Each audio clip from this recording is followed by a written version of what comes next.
모인 백성들에게 하나님 기름 부어주시고 함께 하시리라 약속하십니다. 오늘 우리와 함께 하시는 그 하나님 앞에 우리가 먼저 감사와 영광의 박수 한번 먼저 올려드리기 원합니다. 하나님을 찬양합니다. 네. 이제 그 자리에 일어나셔서 예배 한번 나아가도록 하겠습니다.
이곳에 오셔서 이곳에 앉으소서 이곳에서 드리는 예배를 받으소서 주님의 이름만이 오직 주의 이름만 이곳에 있습니다. 우리 가운데 역사하신 주님을 찬양합니다. 할렐루야.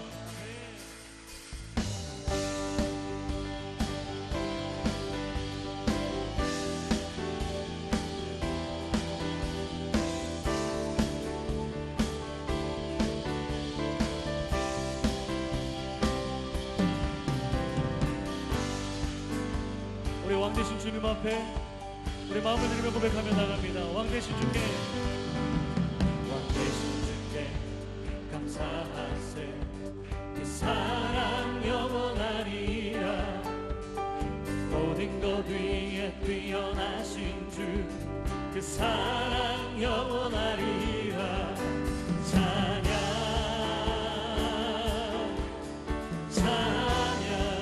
능력의 손과 벼심발로 그 사랑 영원하리라 거듭난 영혼들을 위하여 그 사랑 영원하리 찬양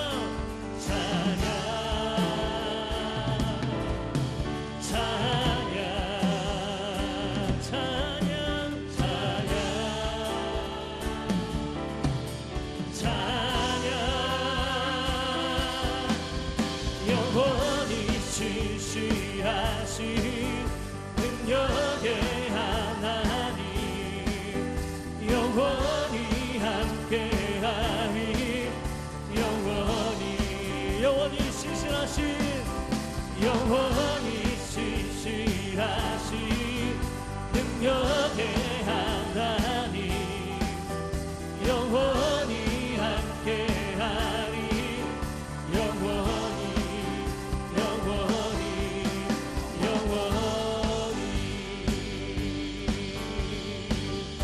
해 뜨는 데서 지는 데까지 해 뜨는 데서 지는 데까지 그 사랑 영원하리라 주대로 우린 걸어가리 그 사랑 영원하리 찬양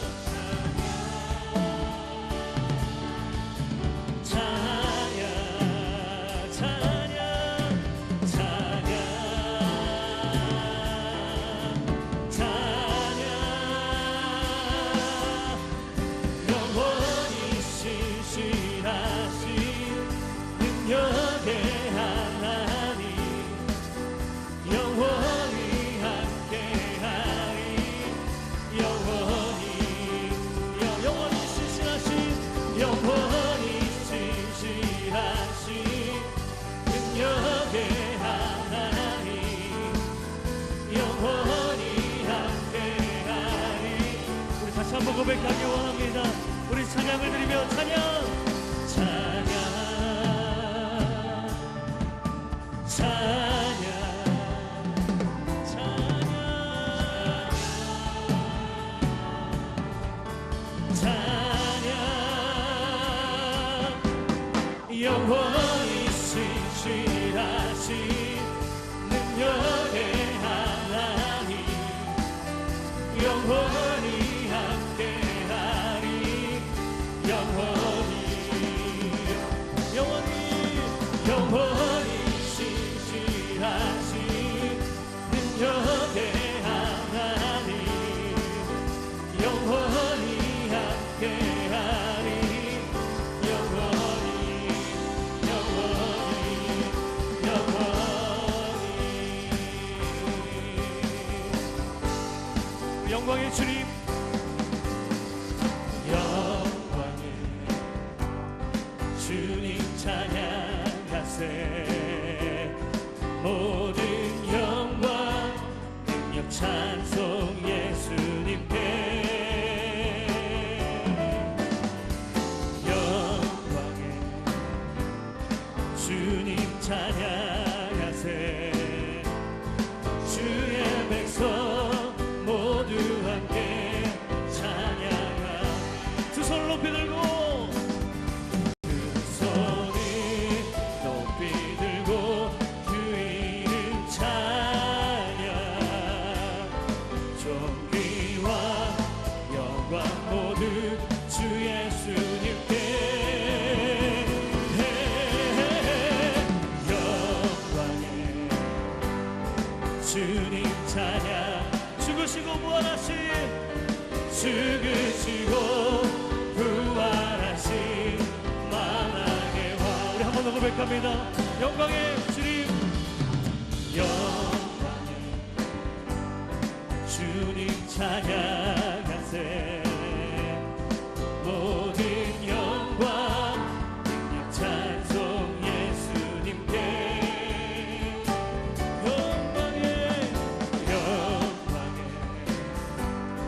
주님 찬양하세 주의 백성 모두 함께 찬양하세 두 손을 높이 들고 두 손을 높이 들고 주 이름 찬양 존귀와 영광 모두 주 예수님께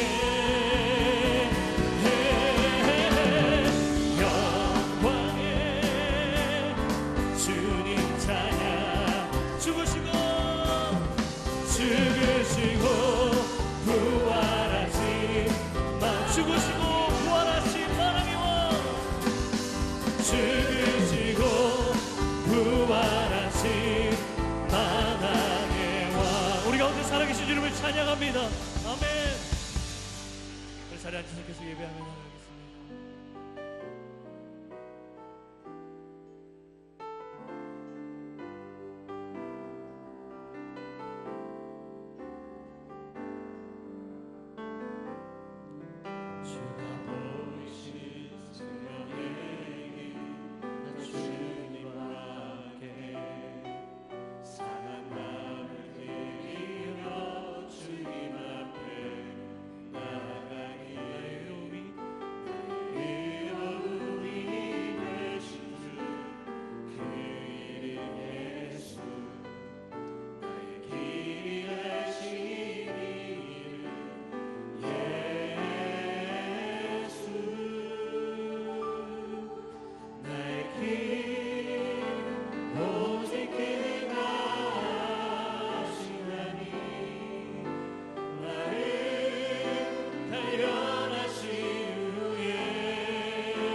주가 보이신 생명의 나 주님과 우리 사는 밤을 누리며 주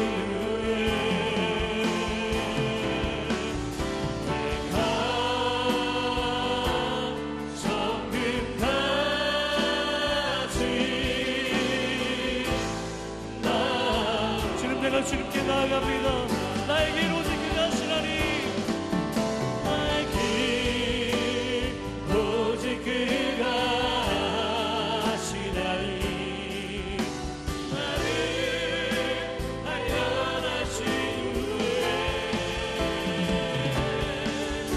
내가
살아계신 하나님의 아버지, 오늘도 저희에게 새날을 허락하시고 하나님의 전에 나와 기쁜 마음으로 예배와 찬양을 드릴 수 있게 하여 주심을 감사드립니다.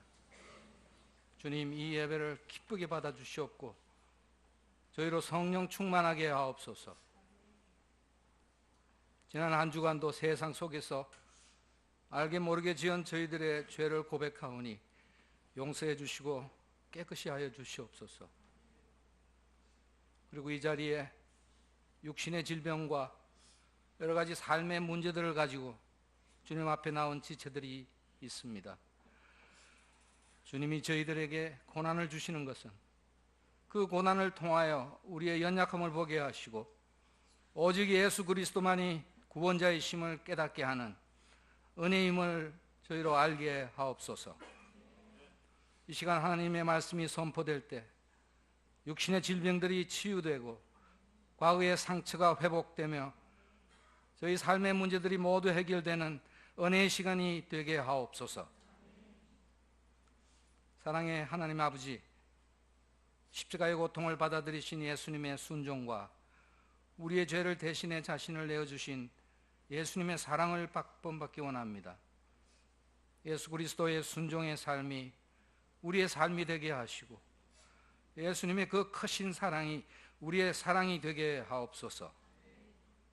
이제 그 십자가 위에 우리의 옛사람을 못 박고 돌이키면 살아나리라 하셨으니 저희가 진정으로 회개하게 하옵소서. 그리하여 예수 그리스도의 부활의 권능으로 저희를 고쳐주시고 새롭게 하옵소서.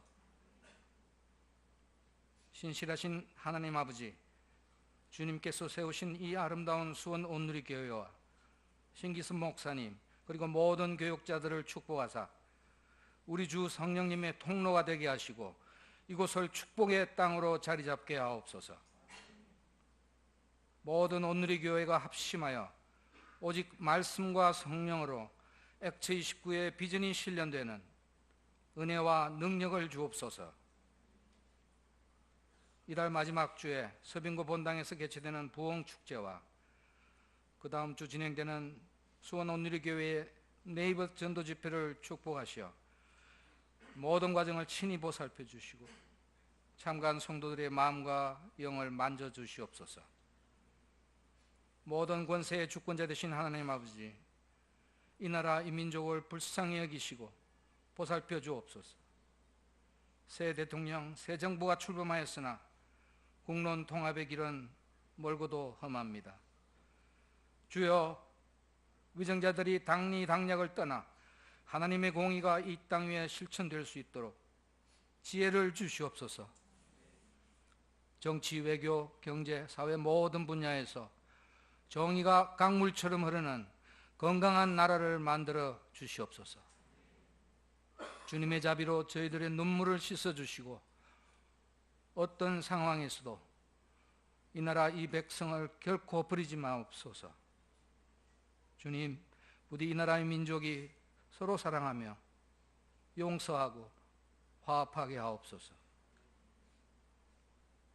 그리고 주여, 고통받는 북한 동포를 불쌍히 여기시고 이제는 북녘 땅에 거짓된 우상들이 제발 무너지게 하시고 자유를 향한 힘찬 바람이 일어나게 하옵소서. 여호와 우리 주 하나님, 온누리교회를 특별히 선교하는 교회로 세워주셨음을 감사드립니다.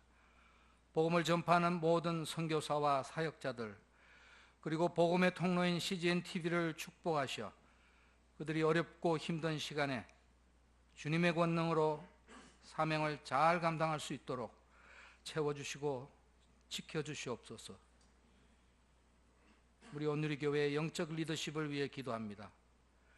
이재훈 담임 목사님을 위시한 모든 교역자들로 하여금 성령 충만케 하시고 이 시대 한국 교회들을 향하신 주님의 뜻을 분별하는 통찰력과 능력을 주옵소서.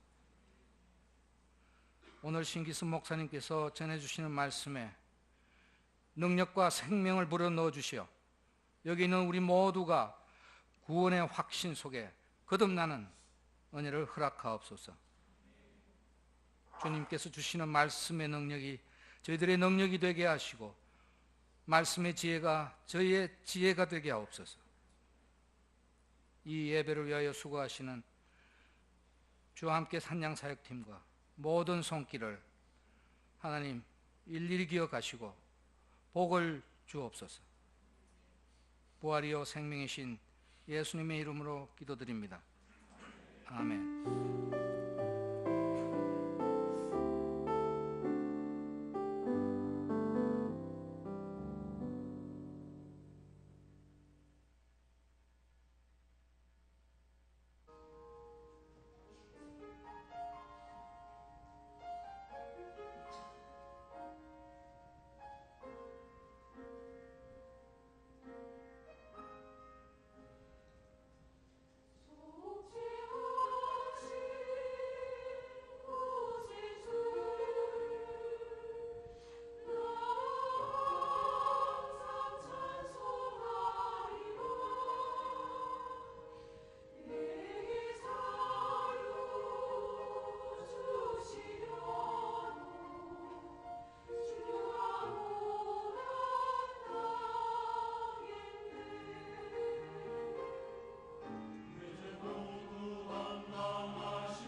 한번 우리 가운데 은혜와 사랑 허락하신 하나님 앞에 감사와 영광을 다시 한번 올리겠습니다. 우리 자유계신 분한테 이렇게 한번 축복하십시오. 돌이키면 살아납니다. 이렇게 한번 축복해 주십시오. 네, 그 은혜가 있게 축복합니다. 우리 자유계신 분들한테 손을 펼치셔서 이 시간 축복하며 나가겠습니다. 은혜의 주님이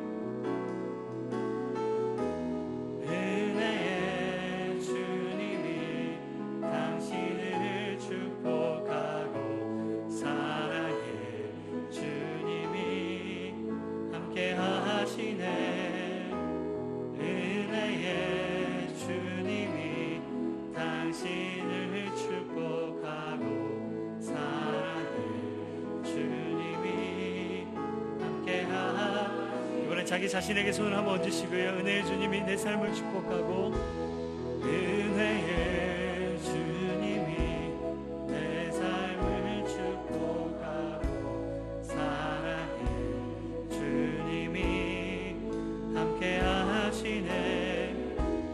은혜의 주님이 내 삶을 축복하고, 사랑의 주님이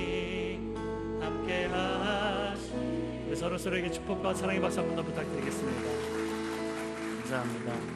오늘 한 번 더 축복해 드리기 원하는데, 오늘 대표기도로 섬겨주신 분은 강남 A공동체에 섬기고 계신 정희원 장로님이십니다. 감사와 축복의 박수 한 번 더 부탁드리겠습니다. 감사합니다. 오늘 교회 소식을 알려드리도록 하겠습니다. 위클리 포커스를 참고해 주시면 감사하겠습니다. 들어오실 때 계속해서 위클리 포커스에 나라 민족을 위한 릴레이 금식 기도 관련된 내용들이 있습니다. 참고해 주셔서 계속해서 기도해 주시기 부탁드리겠습니다. 2017년 부흥축제 리폼이라는 주제로 10월 24일 화요일부터 26일 목요일까지 서빙고 온누리교회 본당에서 부흥축제가 진행됩니다. 특별히 접수는 목회지원실과 또 공동체 총무님께 신청하시면 됩니다. 이 기간 동안에 오전 8시 30분에 버스가 이 수원에서부터 서빙고까지 저희가 또 버스를 운행하게 되고요. 그리고 끝나면 서빙고에서 다시 수원으로 또 모셔다 드립니다. 공동체 버스 신청도 공동체에서 해 주시면 되겠습니다. 수원누리교회 맞춤전도 집회가 네이버라는 주제로 11월 4일 날 토요일 날 오후 3시에 진행됩니다. 이곳에서 진행되고요. 여러분 주보 간제 신청서가 있습니다. 초청 대상자 내용을 적어서 1층 로비 접수 데스크 또는 헌금함에 넣어주시길 부탁드리겠습니다.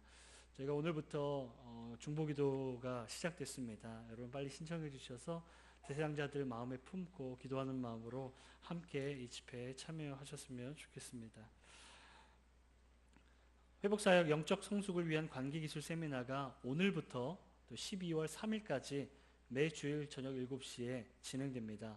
저녁 예배 시간에 진행되는데, 강사로는 회복사역 본부장이신 이기현 목사님 오셔서 함께 말씀을 전해 주시게 됩니다. 여러분 참고해 주셔서 함께 해주시기 부탁드리겠습니다. 끝으로 새가족 만남의 잔치가 다음 주 주일날 오전 10시 20분에 지하 1층 세미나실에서 있습니다. 대상은 6월부터 8월까지 새가족 과정 수료자입니다. 참고하셔서 함께 해주시고 기도해 주시길 부탁드리겠습니다. 기타 여러 가지 광고들은 위클리 포커스를 참고해 주시기 바랍니다. 오늘 하나님께서 우리에게 주시는 말씀은 베드로전서 3장 1절로 12절까지 말씀입니다. 베드로전서 3장 1절로 12절까지 말씀입니다. 성경은 우리말 성경입니다. 여러분 성경 가지신 성경으로 베드로전서 3장 1절로 12절까지 제가 한 절 읽고 한 절씩 교독하도록 하겠습니다. 아내들이여 이와 같이 자기 남편에게 복종하십시오. 이는 말씀에 순종하지 않는 남편일지라도 말이 아닌 아내의 행실로 인해 구원을 얻게 하려는 것입니다. 그들이 두려움으로 행하는 여러분의 깨끗한 행실을 보고 그렇게 될 것입니다. 여러분은 머리를 따 내리거나 금장식을 달거나 옷을 화려하게 차려입음으로 외모를 단장하지 말고 오히려 마음에 숨은 사람을 위로하고 단장하십시오. 이것은 하나님 앞에서 아주 귀한 일. 전에 하나님께 소망을 두었던 거룩한 여인들도 이처럼 자기 남편에게 복종함으로 스스로 단장했습니다. 이는 사라가 아브라함을 주라 부르며 그에게 순종한 것과 같습니다. 여러분은 선을 행하고 아무리 무서운 일에도 두려워하지 않는 사라의 딸들이 됐습니다. 남편들이여 이와 같이 아내는 더 연약한 그릇인 것을 알고 그녀와 함께 살아야 합니다. 또한 생명의 은혜를 함께 상속할 사람으로 알아 귀하게 여기십시오. 이는 여러분의 기도가 막히지 않게 하려는 것입니다. 마지막으로 여러분은 모두 한 마음을 품고 서로 동정하며 형제를 사랑하며 불쌍히 여기며 겸손하십시오. 악을 악으로 갚거나 욕을 욕으로 갚지 말고 도리어 축복하십시오. 이는 여러분이 복을 유업으로 받기 위해 부르심을 받았기 때문입니다. 그러므로 말씀하시길 누구든지 생명을 사랑하고 좋은 날 보기를 원하는 사람은 혀를 금해 악한 말을 하지 못하게 하고 입술로 거짓을 말하지 못하게 하고 악에서 돌이켜 선을 행하고 화평을 따르고 화평을 이루라. 이는 주의 눈이 의인들을 향하시고 주의 귀는 그들의 기도에 기울이시나 주의 얼굴은 악을 행하는 사람들을 대적하시기 때문이다 라고 했습니다. 아멘. 준비된 부흥축제 영상 보시겠습니다. 사건 사고들이 자고 나면 정말 너무 끔찍한 일들이 많이 나는데 가만히 앉아 있을 수가 없더라고요. 국가적으로 보더라도 너무 어려운 상황이고 이걸 이겨내려면 기도가 필요하다고 많이 생각을 하거든요. 저는 다른 사람들이 기도를 하지 않아서 이 세상이 무너져 간다고 생각했는데 정작 제가 기도를 하고 있지 않더라고요. 정말 우리가 너무 그동안에 잠잠히 있었다는 생각이 들거든요.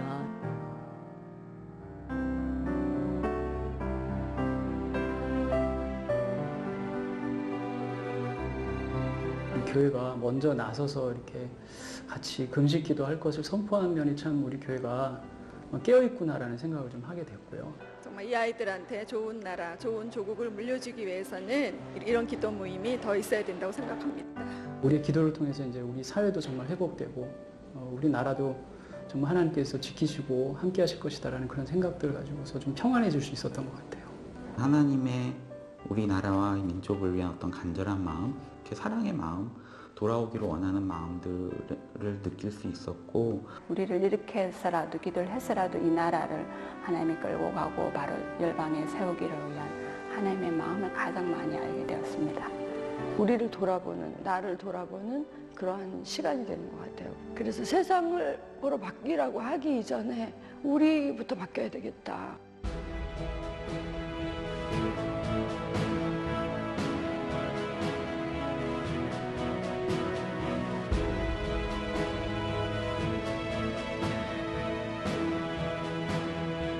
저희 온누리교회는 나라와 민족을 위한 40일 릴레이 금식기도 기간 중에 있습니다. 우리 성도들이 깨어 나라 민족을 위하여 하나님 앞에 회개하고 간절히 기도할 때 역사는 반드시 변합니다.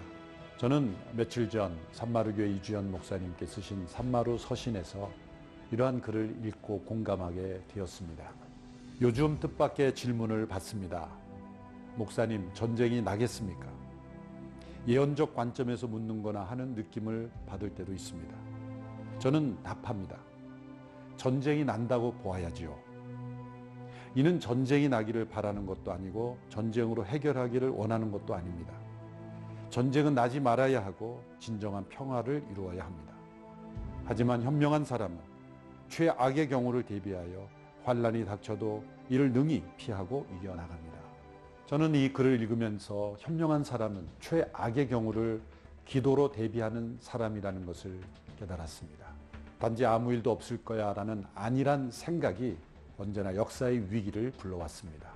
우리 앞에 엄청난 악의 세력이 있고 위험이 있다는 것을 깨닫고 기도로서 무장함으로 대비하고 역사의 물줄기를 바꾸어가는 적극적 노력이 우리에게 필요합니다.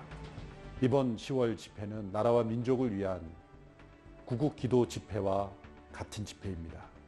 시간이 되시는 모든 성도님들, 시간이 날 수 있는 분들이 함께 모여서 나라와 민족을 위해서 함께 기도하기를 원합니다. 말씀을 오래 듣는 시간보다는 오히려 기도를 많이 하는 그런 집회가 될 것입니다.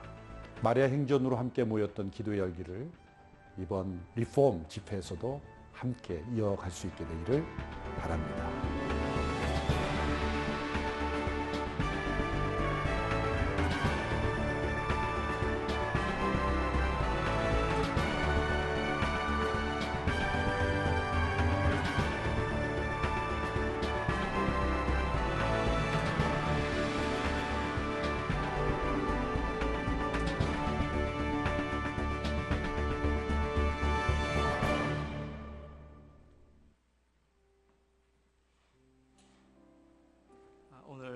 새롭게 교회온 신생아 축복 기도가 있습니다.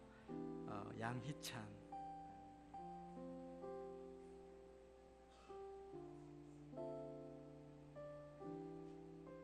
기도하겠습니다. 하나님 아버지, 귀한 믿음의 가정에 또 우리 희찬이를 보내주시고 또 부모님의 믿음을 쫓아 이렇게 주의 전에 나와 예배하며 또 주의 인도하심을 받게 하시니 감사합니다.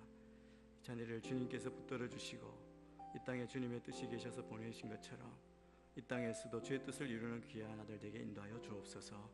늘 성령으로 충만하게 하여 주시고 주의 성령이 지켜 키가 자라고 지혜가 자라고 하나님께 더 사랑받고 사람들에게 칭찬받는 귀한 아들에게 인도하여 주옵소서.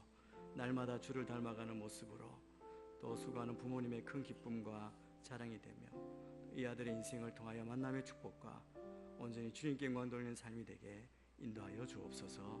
감사하고 축복하며 예수님 이름으로 기도합니다. 아멘. 우리 큰 박수로 축복하겠습니다.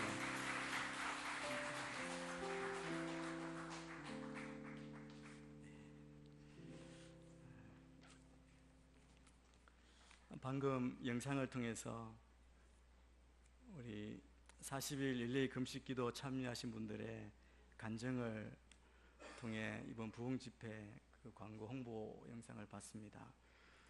이번 부흥집회는 나라와 민족을 위한 릴레이 금식기도를 이어서 하는 집회입니다.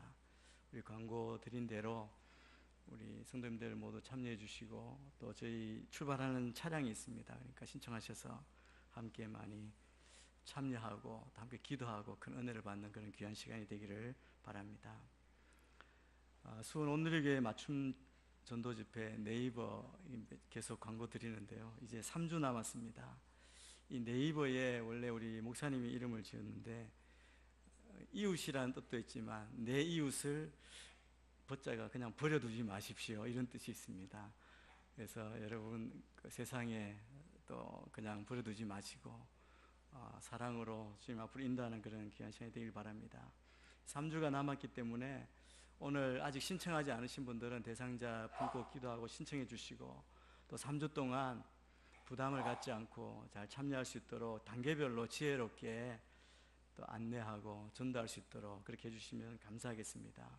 귀한 게스트 분들을 우리가 준비해서 또 귀한 공연과 함께 문화 공연을 보는 것처럼 그렇게 말씀을 그들에게 제시하고 또 받아들일 수 있도록 그렇게 하려고 합니다. 연주도 있고 또 맛있는 식사도 저희들이 최선을 다해 준비하고 또 분위기도 아름답게 이렇게 준비하겠습니다. 기도하시는 마음으로 참여해 주시고 오늘 아까 예배 시작 전에 저희들이 대상자 신청하시는 분과 중보기도 팀이 함께 중보기도를 했습니다.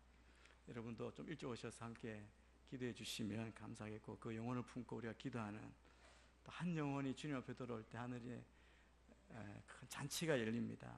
천하보다 귀한 영혼을 구원하는 일에 우리가 온 힘을 기울이는 그런 시간이 되었으면 좋겠습니다. 오늘 온누리 신문을 여러분 보시면 40대를 위한 맞춤 전도 집회 광고가 있습니다. 11월 20일에 있고요.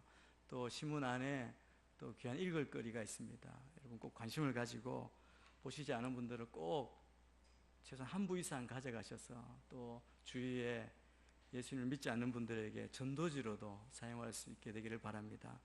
사실은 너무 많이 남아서 조금 미안할 때가 있거든요. 그래서 여러분 가져가셔서 꼭 이게 귀한 안내뿐 아니라 있는 작은 글들도 큰 도전이 될 줄 믿습니다.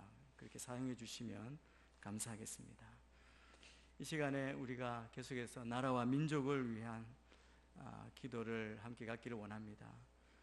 하나님께서 우리에게 중보자로 무너진 곳을 막아서는 자로 우리를 세워주셨고 소리쳐 외치라고 저기 올 때 성읍 주민들에게 우리가 외치는 파수꾼의 사명을 우리에게 주셨습니다.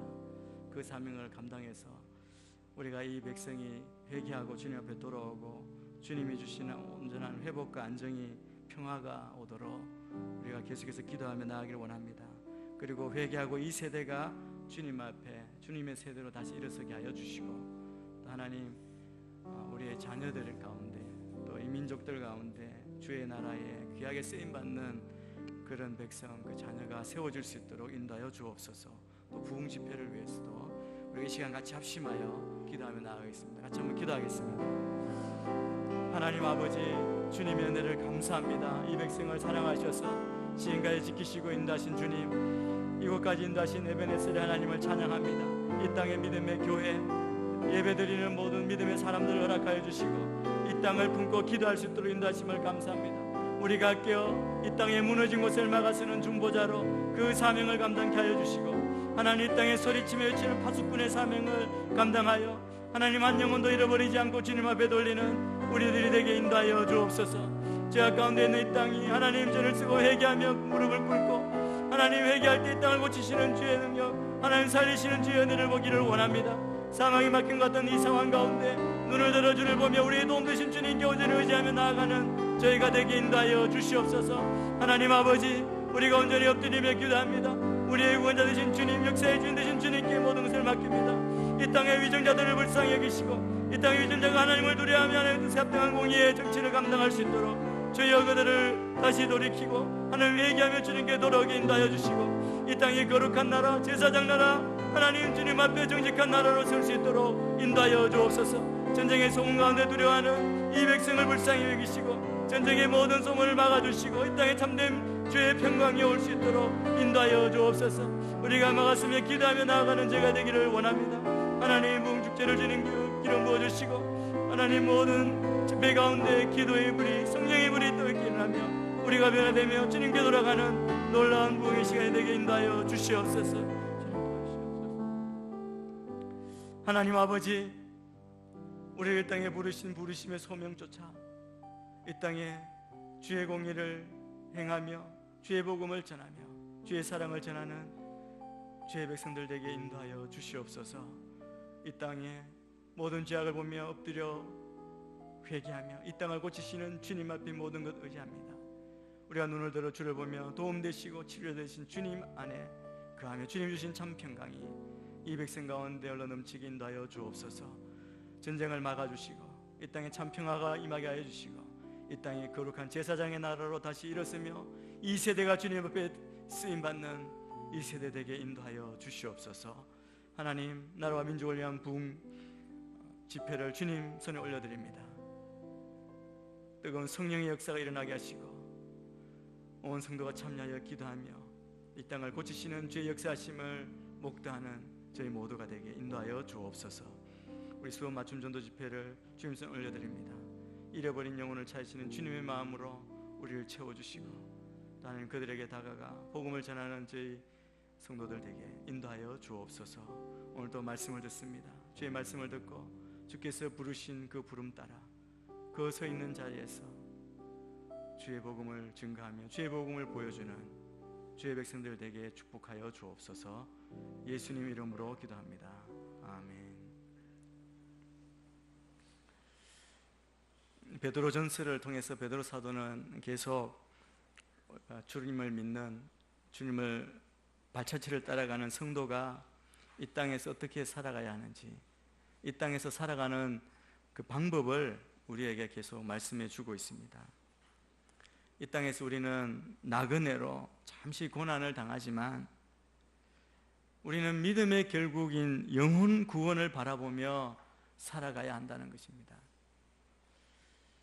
근데 우리가 계속해서 이 말씀을 통해 우리가 듣고 보았듯이 이 땅에 살아가는 우리 믿음의 사람들에게는 불의한 고난이 우리 믿는 자에게 계속해서 있다는 것입니다. 그것이 세상 권력에 의해서 당하는 것이건 까다로운 주인에 의해 당하는 것이건 우리는 늘 그 영적 싸움 가운데 이 세상 악 가운데 우리가 살면서 믿음을 지키기 위해 살아가고 있는 겁니다. 이 시대를 보면 세상뿐 아니라 우리 믿음의 공동체 안에도 늘 우리의 관심은 어디에 있느냐 하면 무엇이 옳고 그르냐, 정의냐 불의냐, 그것으로 양보 없는 싸움, 그 다툼이 있습니다. 교회 안에 믿음의 공동체에도 옳고 그름만 주장하기 때문에 살펴보면 어느새 주님이 원하시는 사랑을 잃어버리고 있지 않은지, 돌아보게 됩니다. 우리는 예수님의 본을 쫓아 예수님의 발자취를 따라가는 자입니다. 우리가 믿는 우리는 때로 불의한 고난, 억울한 고난을 당하지만 예수님이 침묵하시고 십자가를 지셨던 것처럼 맞서 싸우지 아니하고 예수님을 생각하며 기꺼이 참고 이것을 통해 도리어 우리의 선한 행실로 이 세상 악한 자들의 무지한 말을 막고 부끄럽게 하는 삶을 우리가 살아야 한다는 것을 베드로 사도는 우리에게 계속 말씀합니다. 오늘 본문에서 계속 이야기해 오면서 이제 우리에게 베드로가 결혼 관계, 부부 관계에 대해서, 가정에 대해서 말합니다. 베드로가 지금 우리에게 전해주는 이 결혼, 남편과 아내에 대한 이 말씀은 굉장히 현실적인 말씀입니다. 왜냐하면 그는 결혼한 사람이었습니다. 그리고 말씀에 보면 실제로 베드로의 아내는 베드로가 전도 여행할 때 여러 차례 동행했던 것 같습니다. 그래서 어떻게 알 수 있느냐 하면 바울이 그렇게 증거하잖아요. 자기의 권리를 이야기할 때 자기가 권리가 있지만 예수 그리스도 때문에 포기한다. 그러면서 예를 든 게 내가 베드로처럼 아내를 데리고 다닐 권리가 없겠느냐. 그 말을 보면 베드로가 아내를 데리고 다닌 것 같아요. 그렇게 아내와 함께 동행했습니다. 베드로는 아내의 중요성을 잘 알고 있었습니다. 베드로의 장모가 아팠을 때 베드로는 그곳에 갔잖아요. 예수님이 가서 고쳐주시지 않았습니까? 그래서 베드로는 결혼한 부부라면 누구나 예외 없이 겪는 그 갈등을 체험을 통해서 알고 있었던 사람입니다. 그 모든 것을 아는 베드로가 우리에게 권면하는 것입니다. 그런데 베드로는 먼저 아내들에게 말하고 있습니다. 왕과 총독의 권세에 순종하라고 했고 종은 주인에게 순종하라고 했는데 이제 아내에게, 남편에게 복종하라고 그렇게 말합니다. 1절부터 6절까지 6구절에서 남편의 리더십에 복종해야 하는 아내의 의무에 대해서 베드로가 말한 권면을 우리가 살펴볼 수 있습니다. 첫 번째, 베드로는 아내들에게 이렇게 말합니다. 자신의 행실, 행동을 돌아보라, 검토하라고 권고하고 있습니다. 우리 1절, 2절 말씀을 여러분의 말씀을 통해서 같이 한번 읽겠습니다. 아내들이여 이와 같이 자기 남편에게 복종하십시오. 이는 말씀에 순종하지 않는 남편일지라도 말이 아닌 아내의 행실로 인해 구원을 얻게 하려는 것입니다. 그들이 두려움으로 행하는 여러분의 깨끗한 행실을 보고 그렇게 될 것입니다. 베드로는 아내에게, 남편에게 복종하라고 권면합니다. 이렇게 말하면서 베드로는 이와 같이라고 말하며 시작합니다. 이와 같이라는 말은 앞의 내용과 연결되어 있다는 거죠. 아내가 남편에게 순종할 때 그와 같이 하라는 것입니다. 앞에서 백성이 또 종이 정부와 주인에게 순종한 이유는 그들이 무서워서, 그들이 압제 때문에 그렇게 억지로 하라는 명령이 아닙니다. 그들이 기꺼이 하나님을 두려움처럼 그렇게 하는 이유는 하나님을 생각함으로 하는 것이었습니다. 하나님을 경외하는 마음으로 하나님께서 세우신 권위에 순종하는 것을 말합니다. 아내들도 하나님을 경외하는 마음으로 남편에게 순종하라고 명령하는 것이죠. 여러분, 억울한 일을 당하면서 그렇게 순종하는 것, 상황에, 불의한 상황에 순종하는 것, 이거는 본능적으로 사람들이 좋아하는 것이 아닙니다. 정말 하기 어렵습니다. 그래서 베드로 사도는 믿는 자들에게 예수 그리스도의 발자취를 따라 다 항의하실 수 있고 저항하실 수 있으시고 심판하실 수 있는 분이 십자가를 지시고 참은 것처럼 우리에게 그렇게 하라고 말씀하시지 않습니까? 우리 인간의 본성은 어떻습니까? 여러분, 우리가 한 대 맞으면 최소한 2대는 때려야 속이 시원한 것, 이게 우리의 본능입니다. 그냥 누구에게 당하면서 그냥 묵묵히 순종하는 것 좋아하지 않습니다. 그런데 오늘 본문에서 남편에게 복종하랍니다. 여기 남편들이 어떤 남편이냐? 분명한 것은 본문에서 암시하듯이 남편이 하나님을 믿지 않는 자라는 것입니다. 믿지 않는 남편이라 할지라도 순종하라고 한 중요한 이유를 오늘 본문에서 명확하게 밝혀주고 있습니다. 이는 말씀에 순종하지 않는 남편일지라도 말이 아닌 아내의 행실로 인해 구원을 얻게 하려는 것이다. 생명을 얻도록 그들이 죽어져 가는 것을 불쌍히 보는 마음으로 그들을 구원하게 하기 위한 것이라는 겁니다. 여러분, 믿는 아내는 가정에서 그리스도의 길을 따라야 하는 부르심을 입은 자입니다. 여러분, 가정에서 믿는 아내뿐 아니라 직장에서, 세상에서 믿는 자들의 소명이 그거라고 그러지 않았습니까? 우리가 있는 그 자리에서 믿지 않는 자들을 구원하는, 복음을 전하는 그 일로 우리가 부름받은, 이것이 우리의 삶의 목적이고 소명이라고 말씀드렸습니다. 모든 믿는 자들에게 주어진 십자가가 있습니다. 믿지 않는 남편을 둔 아내는 가정에서 이 복음의 십자가를 져야 하는 것이죠. 이것이 우리의 부르심, 우리의 소명입니다. 믿는 자들이 세상과 직장에서 선한 행실과 순종함으로, 그래서 어리석은 세상 사람들의 입을 막고 하나님께 영광을 돌리게 한 것처럼 믿는 아내들은 믿지 않는 남편에게 순종함으로 궁극적으로 남편을 주께로 인도하는 것입니다. 쉽지 않고 어렵고 시간이 걸리고 변화가 없는 것 같아 보일지라도 이것을 우리에게 권면하며 이것이 약속이고 이것이 우리의 행할 바라고 말씀합니다. 한국 교회에 보면 많은 남편들이 아내 때문에 예수를 믿게 되었습니다. 아마 우리 성도 여러분 가운데에도 우리 아내 때문에 예수를 믿은 사람이 많을 것입니다. 감사한 마음으로 잘해 주시겠죠. 아내들의 믿음과 기도와 헌신으로 말미암아 남편들이 은혜를 받고 성숙해져서 교회 일꾼이 되는 것이죠. 본문 1절 중간 부분을 보면 말이 아닌 아내의 행실로 인해 구원을 얻게 하려는 것입니다 라고 했습니다. 말도 중요합니다. 그러나 말보다 중요한 것은 행실이라는 것이죠.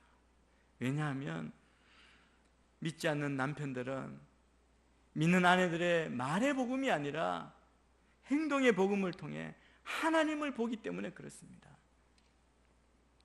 그래서 야고보서 2장 18절에는 아내에게만 한 것이 아니라 믿는 자들에게 이야기한 것입니다. 혹 어떤 사람이 이렇게 말할 것입니다. 당신은 믿음이 있고 나는 행함이 있습니다. 당신의 행함 없는 믿음을 내게 보여주십시오. 그러면 나도 당신에게 나의 행함으로 믿음을 보여드리겠습니다. 말만 믿는다고 하는 사람들에 대해서 이렇게 이야기하는 겁니다. 당신의 믿음을 보여달라는 것입니다. 무엇으로? 행함으로 보여달라는 것이죠. 우리 믿는 자가, 그리스도인 아내가 태도와 행실에서 그리스도와 같은 삶을 살면, 만약 그렇게 안 살았다면 성경의 진리에 강팍했을지도 모르는 남편의 마음을 열고 복음으로 이끌 수 있다는 겁니다. 베드로는 그런 남편은 아내의 두려움으로 행하는 깨끗한 행실을 보고 그리스도께 나아올지 모른다고 했습니다. 그래서 두려움으로 행하는, 두려워함은 남편을 두려워하는 게 당연히 아닙니다. 하나님을 두려워하는 자세를 말하고 있습니다.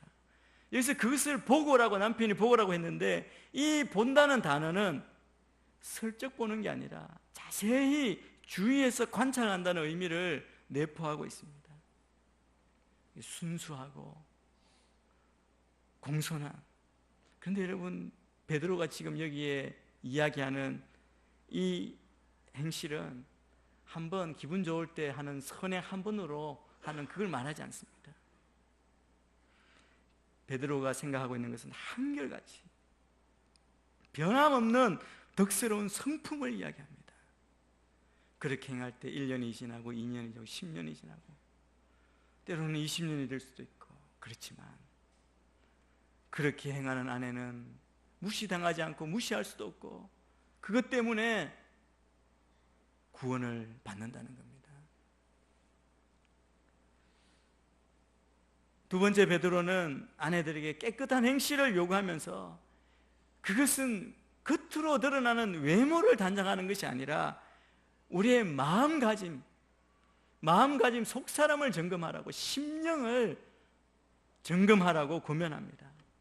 그래서 이렇게 말하죠. 여러분은 머리를 따내리거나 금장식을 달거나 옷을 화려하게 차려입음으로 외모를 단정하지 말고 오히려 마음에 숨은 사람을 온유하고 고요한 심령에 썩지 않을 것으로 단정하십시오. 이것은 하나님 앞에서 아주 귀한 것입니다라고 말합니다. 이 단장이라는 이 단어는 아름답게 하거나 장식하는 데 쓰이는 모든 것을 지칭합니다. 그런데 어떤 사람은 이 구절을 그대로 봐서 잘못 이해해서 맥락을 보지 않고 외모를 단장하지 말고라고 그래서 세수도 하지 않고 그렇게 하라는 게 아니죠. 우리 깨끗한 정말 주님 앞에 정결한 삶을 사는 겁니다. 그런데 베드로는 이와 같은 치장이 잘못되었다고 말하는 게 아니라 우선순위가 어디에 있는지 생각하라고 말합니다. 바울 사도도 우리 인생에 대해서 이야기하죠. 고린도후서 4장에 보면 우리의 겉사람은 낡아지나 후패하나 우리의 속사람은 날로 새로워진다라고 말합니다. 아무리 예쁘게 화장을 잘해서 단장한다고 해도 세월이 지날수록 우리는 늙을 수밖에 없고 그것을 막을 길은 없습니다. 그런데 우리의 속사람은 날로 새로워질 수 있다. 날로 새로워진다고 말합니다. 그래서 우리에게 권면하는 것은 썩어질 것에 투자하지 말고 속사람, 마음에 숨은 사람, 참 인격을 꾸미라는 것입니다. 우리가 예쁘게 보이기 위해서 화장하는 데는 1시간, 2시간이면 할 수 있지 않습니까? 그런데 우아한 성품을, 정말 아름다운 성품을 가꾸려면 평생이 걸립니다. 이 세상은 겉모습을 아주 중요하게 생각하는 세상입니다.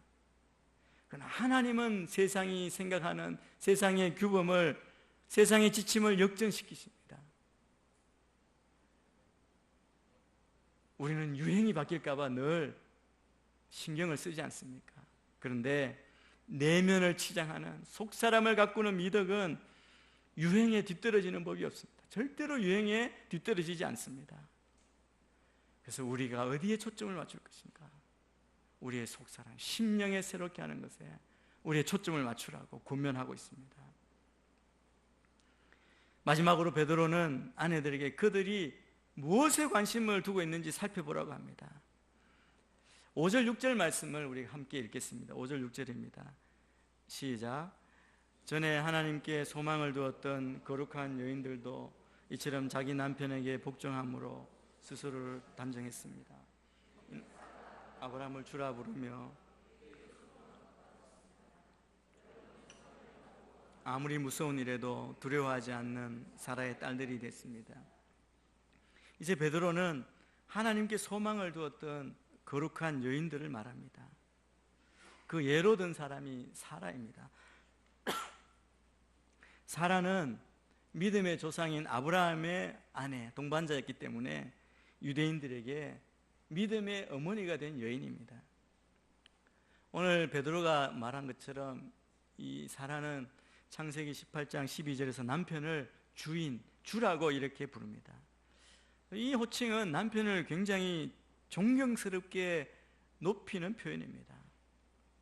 사라는 아브라함의 리더십에 따라 순종했습니다. 이 말을 들으면서 굉장히 불편해하는 분이 계실지 모릅니다. 사실 이건 굉장히 예민한, 요즘 시대는 굉장히 예민한 부분이기도 한데 속으로 이렇게 말하는 사람도 있을 겁니다. 사라는 그래도 믿음의 조상 아브라함하고 결혼했잖아요. 만약 내 남편이 아브라함과 같은 믿음의 조상, 성자라면 나는 기꺼이 더 잘 따를 수 있습니다. 그렇게 생각하는 분도 계실지 모르겠습니다. 그러나 여러분, 사라가 아브라함의 아내로서 감내해야 했던 험난한 삶을 우리가 잊지 말아야 됩니다. 여러분, 한번 생각해 보셨습니까? 한 남자 아브라함의 아내로서 사라의 입장, 아내의 입장에서 한번 말씀을 읽고 한번 생각해 보십시오. 그 현장에 들어가서 한번 생각해 보십시오. 어느 날 일하러 갔던 남편이 돌아오더니 갑자기 이런 말을 하는 겁니다. 하나님으로부터 낯선 땅으로 가라는 지시를 환상 가운데 받았다. 그러니까 다 버려두고 가자. 어디로 가면 목적지도 모르고 알지 못하고 그냥 가자. 그랬을 때 여러분의 남편이 혹시 그냥 아무 이야기도 하지 않고 갑자기 가자 그랬을 때 혹시 그런 분이 계실지도 모르겠습니다. 여러분, 그게 쉬운 일이 아닐 겁니다. 순종하기 쉽지 않습니다. 가나안 땅에 갔는데, 기근이 들어서 애굽 땅에 갔는데 부인이 예쁘다고 당신은 내 아내라 하지 말고 누이라고 해라. 혹시 자기가 예쁜 아내 때문에 죽을 수도 있으니까. 여러분, 남편이 자기 아내 보호해 주지는 못할 망정 그냥 그렇게 자기 살 길을 찾는, 두 번이나 그렇게 했습니다. 조카 롯과 헤어질 때 어땠습니까? 좋은 땅을 그냥 의논도 하지 않고 롯에게 양도했습니다. 그때도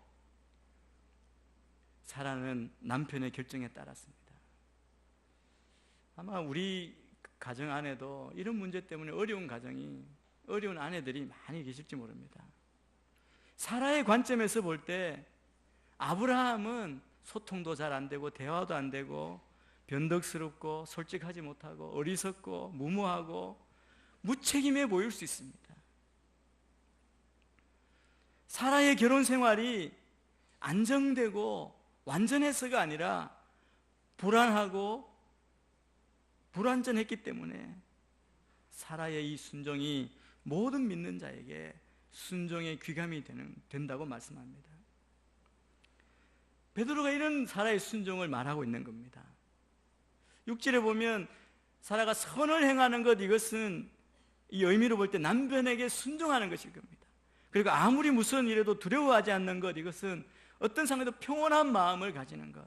여러분, 이것은 하나님을 의지했기 때문에, 하나님이라고 하는 의지할 대상이 있을 때 가능합니다. 믿음이 있을 때 가능합니다.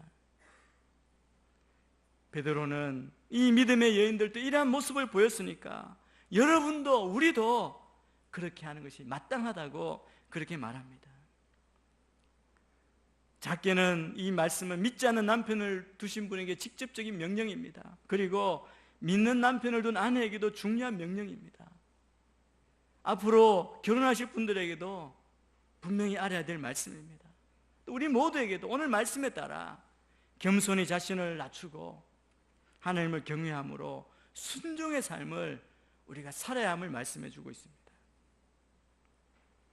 아내에게 순종하라고 요구한 베드로는 앞에서 세상의 권세자들에게 순종하라, 주인에게 순종하라 하고 권세자들에게, 주인에게는 아무 말씀 안 했는데 오늘 이 부부 관계에서는 남편 된 자들에게 다시 권면하고 있습니다. 남편들도 아내들에게 해야 할 의무가 있다는 것입니다. 사실 베드로는 6절을 아내들에게 이야기하고 겨우 한 구절 남편에게 말합니다. 그런데 한 절이지만 이 한 절 속에 강력한 명령이 들어 있습니다. 베드로가 이 명령으로 들어가기 전에 남편들이여 이와 같이라고 그런 말로 시작하고 있습니다. 이것은 베드로가 아내들에게 말했던 말의 서두와 같습니다. 우리가 그리스도 안에서 소유하고 있는 소망으로 말미암아 우리는 삶의 모든 상황, 정부나 직장이나 결혼 속에서 그분 위에, 그분 안에서 안심하고 다른 사람들에게 순종할 수 있어야 된다. 예수 그리스도의 발자취를 따라야 한다고 말씀하는 겁니다.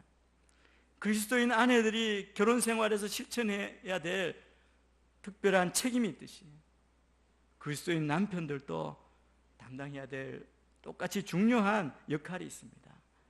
우리 7절 말씀을, 이 말씀은 우리 남편들이 큰 소리를 한번 같이 읽겠습니다. 옆에서 확인해서 소리를 내시는지. 자, 시작. 남편들이여, 이와 같이 아내는 더 연약한 그릇인 것을 알고 그녀와 함께 살아야 합니다. 또한 생명의 은혜를 함께 상속할 사람으로 알아 귀하게 여기십시오. 이는 여러분의 기도가 막히지 않게 하려는 것입니다. 베드로의 명령은 첫 번째, 남편들은 아내와 함께 살아야 한다는 겁니다. 이 산다는 친밀한 관계를 가지라는 거죠. 육체적으로, 정서적으로, 정신적으로, 영적으로 이 친밀한 관계. 그래서 아내와 참된 의미에서 함께 사는데 필요한 요소입니다. 두 번째 명령입니다. 남편들은 아내를 알아야 한다고 말합니다. 이 안다는 것은, 이것은 아내가 좋아하는 색깔이 무엇인지, 싫어하는 음식이 무엇인지 같은 피상적인 지식과는 상관이 없는 겁니다. 또 아내를 알아야 한다고 여성이 필요에 대한 심리학적 지식을 찾으러 서점에 가실 필요도 없습니다. 그게 아니라 베드로는 아내에 대한 깊은 이해와 감사를 말하고 있습니다. 아내가 말하지 않는 근심이나 걱정을 알아차리는 것도 포함되고, 또 자상하게 보살피는 태도도 이야기하는 것입니다. 또 아내가 가진 문제들을 해결하도록 돕는 것도 포함됩니다. 이렇게 하는 태도는 아내와 함께 사는 것과 직접적인 관련이 있습니다. 따라서 함께 산다는 것은, 같이 있다는 것은 끊임없이 매 순간 아내를 이해한다는 뜻입니다. 이런 이해와 함께 베드로는 남편들에게 아내를 오늘 말씀 그대로 더 연약한 그릇으로 대하라고 요구합니다. 깨지기 쉬운 그릇, 굉장히 비싼 도자기 같은 그런 유리 그릇을 대하듯이 대하라는 겁니다. 힘으로 누르고 그냥 아무렇게나 던지고 부수는 그런 모습으로 대하는 것은 정말 깨어지기 쉬운 그릇을 대하는 태도, 성도들이 행해야 될 바가 아니라는 것입니다. 그래서 남편들이 아내를 대할 때 연약한 그릇을 대하듯이 해야 됩니다. 여기서 베드로가 더 연약한 그릇이라고 표현한 것은 여성을 낮추거나 가치를 절하시키려는 의도가 아닙니다. 이건 정반대입니다. 사실은 그 반대죠. 베드로가 남편이 아내를 이해하고 섬세한 그릇을 다루듯이 아내를 대하라고 요구했을 때, 그가 생각한 것은 여자들이 필요로 하는 육체적인 보살핌과 보호입니다. 오늘날도 동일하지만 옛날에는 더 쉽게 범죄에 희생되거나 남편의 보호가 없으면 법적인 보호를 받을 수 없었던 어려움을 겪었던 고대에는 더 그랬을 것입니다. 여러분, 이 말씀 가운데는 만약에 남자가 근육질이고 힘이 있고 그리고 더 세다고 해서 아내를 마음대로 대하는 모든 남자들을 책망하고 부끄럽게 하는 말씀입니다. 그래서 우리가 어떻게 해야 되는지를 분명하게 이야기합니다.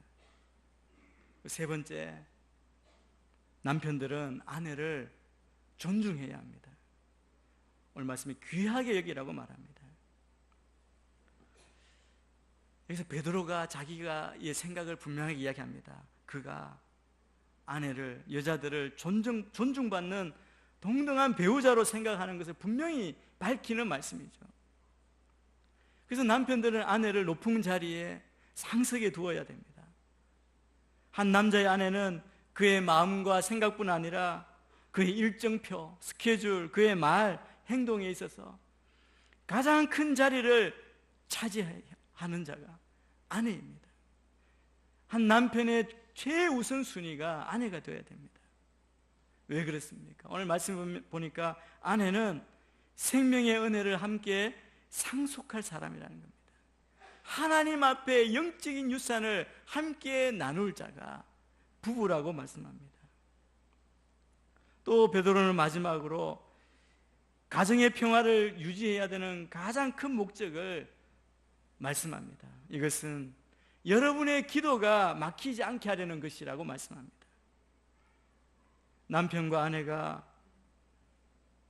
오늘 명령처럼 권면처럼 결혼 생활을 온전히 지키지 못하면 결국은 영적 생활을 제대로 유지하기가 힘들다는 것이죠. 기도 생활이 막힌다는 거죠. 응답을 받을 수가 없다는 것입니다. 그런데 무엇보다 우리가 기억해야 할 것이 있습니다. 진정한 가정의 평화는 쉽게 얻어지는 것이 아닙니다. 때로 우리가 살다 보면 너무 어렵구나, 이 가정의 평화가 절대 불가능한 것 아닌가, 그냥 목표로 두고 가야만 하는 것 아닌가라는 그런 느낌을 가질 때도 있습니다. 그러나 여러분, 그런 와중에도 우리는 믿음을 가진 그리스도의 발자취를 따라가는 성숙한 성도로 행동하고 믿음이 어린 사람에게, 우리 자녀들에게 본이 되는 그런 가정, 그런 삶을 살아야 될 줄 믿습니다. 이 가정까지 이야기를 하고 베드로는 이제 그 모든 것을 종합해서 결론적으로 우리에게 말합니다. 우리를 성도로 부르신 목적에 대해서 말씀하고 있습니다. 성도는 영광스러운 구원에 대한 소망을 가지고 천국 시민권자로 살아가지만 아직 나그네로 이 땅에서 고난과 어려움이 많은, 아직 해야 될 주어진 삶을 살아가야 하는 존재입니다. 그런 이 땅의 영적 싸움 가운데, 불의하고 억울한 모든 상황 가운데 믿음을 지키며 살아가는 우리들에게 구체적인 삶의 방식, 어떻게 살아야 할지를 다시 말해줍니다. 그래서 성숙한 우리 믿음을 가진 그리스도인의 전형적인 생활 모습, 생활 양식이라고 생각한 것을 다 정리해가지고 오늘 말씀으로 보여주고 있습니다. 우리 8절, 9절 두 절 말씀을 우리가 한 목소리로 같이 읽겠습니다. 시작.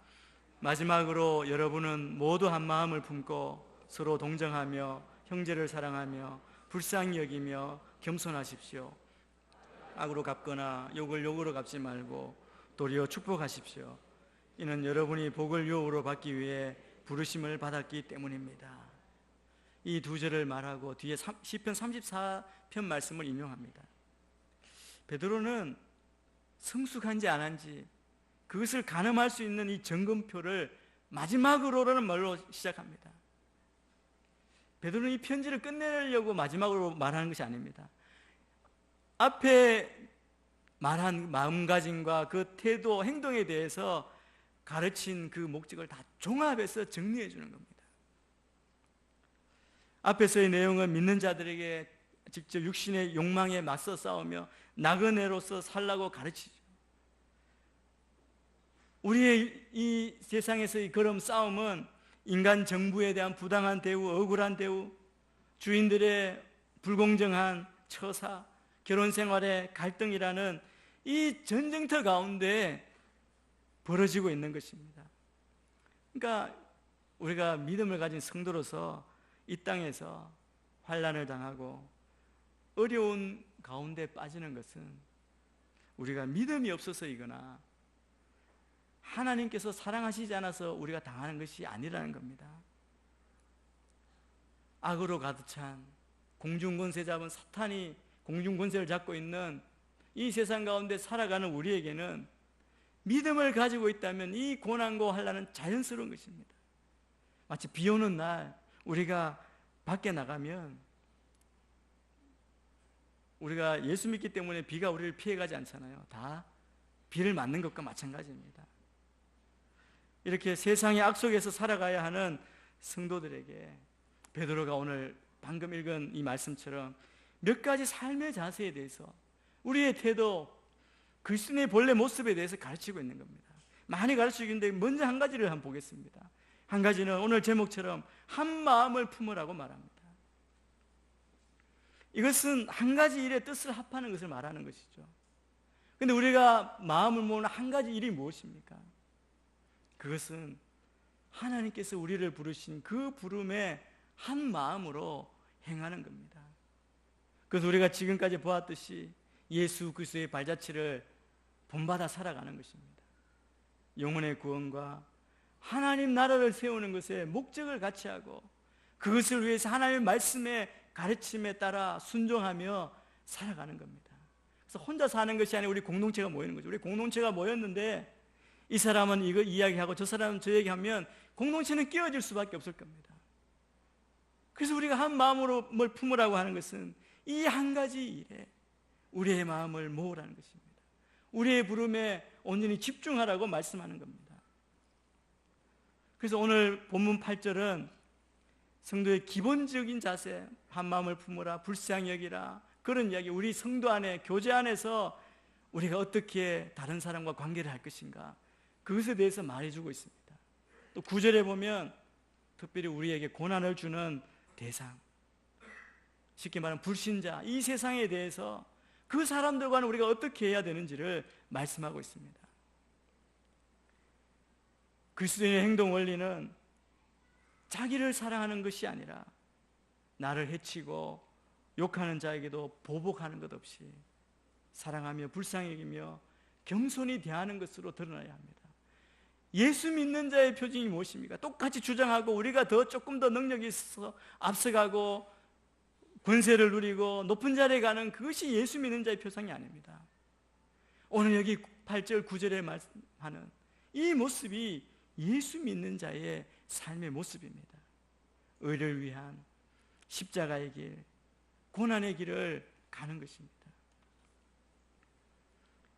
의로운 고난을 통해서 가족이 변하고 이웃이 변하고 세상이 변화될 줄 믿습니다. 그래서 우리를 부르신 부르심의 이유를 잊지 말아야 합니다. 우리가 이 땅에서 사는 동안 우리의 깨끗한 행실로 영혼들을 구원하시려는 하나님의 뜻이 있음을 알고 우리가 부르심에 합당하게 사는 여러분 한 분 한 분 모두가 되기를 주님의 이름으로 축복합니다. 기도하겠습니다.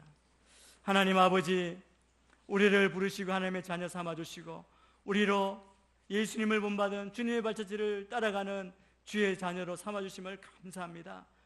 이 세상 가운데 억울함을 당하고 고난을 당하지만 그러나 주님이 주신 그 소망을 바라보며 믿음으로 승리하며 우리의 부르신 소망을 이루어가는 주의 자녀들 되게 하여 주시옵소서. 그래서 승리하며 주의 뜻을 이루며 주께 영광 돌리는 이곳에 있는 모든 주의 백성들 되도록 축복하여 주옵소서. 예수님 이름으로 기도합니다. 아멘. 말씀을 기억하시면서 그 자리에 일어나셔서 봉헌하시며 나가도록 하겠습니다.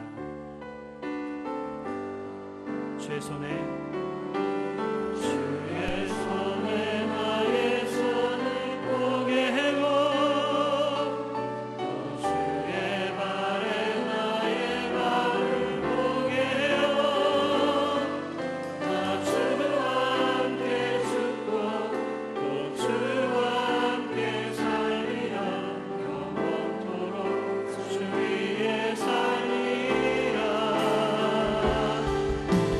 주의 손에 나의 손을 보게 해보 또 주의 발에 나의 발을 보게 해요. 나 주와 함께 죽고 또 주와 함께 살리라. 영원토록 주 위에 살리라. 주 위에 살리라. 주님, 우리에게 주신 거룩한 사명을 가지고 세상 가운데 살아갈 때 승리하도록 인도하여 주옵소서. 우리 삶을 드립니다. 우리 마음을 드립니다. 구별해서 주님 앞에 예물을 드립니다. 주님 드린 손길 위에 하나님의 부으심과 채우심과 넘치게 하심이 날마다 있도록 하나님 인도하여 주시며 이 예물이 쓰이는 곳마다 회복이 일어나고 생명이 살아나는 놀라운 은혜가 있도록 하나님 인도하여 주시옵소서.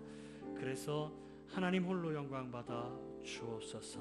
그렇게 인도하실 주님을 찬양하오며 이제는 길이요 진리요 생명 되시는 예수 그리스도의 은혜와 하나님 아버지의 다함 없으신 사랑하심과 성령 하나님의 교통하심의 역사가 주님 주신 우리 가정과 또 우리 삶의 모든 터전 가운데 사명을 가지고 또 생명을 살리는 거룩한 삶을 살아가기로 주의 마음을 가지고 살아가기로 결단하는 이 자리에 머리 숙인 주 백성들 머리 위에와 이들의 삶과 가정과 모든 생업들 가운데 자녀들 가운데 오늘 교회와 한국교회 가운데 지금도 열방에 흩어져 주의 복음을 생명보다 귀한 것으로 전하시는 선교사님들의 삶과 사역 위에 이 나라의 민족 가운데 지금부터 영원까지 함께 하옵시기를 간절히 축원하옵나이다. 아멘.